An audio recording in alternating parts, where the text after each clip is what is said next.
severe thunderstorm warning for southwestern Wright County until 7 p.m. At 6:14 p.m., a severe thunderstorm was located over Cokato, or 15 miles northeast of Hutchinson, moving northeast at 30 miles per hour. Expected hazards include 60 miles per hour wind gusts and half-dollar-size hail. This is a radar-indicated threat. The following impacts are expected. Hail damage to vehicles is expected. Expect wind damage to roofs, siding, entries. Locations impacted include Buffalo, Monticello, Montrose, Cokato, Maple Lake, Howard Lake, Waverly, Smith Lake, Buffalo Airport, and Drasset.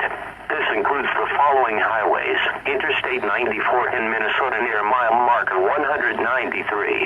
Due South Highway 12 between mile markers 116 and 137. For your protection, move to an interior room on the lowest floor of a building.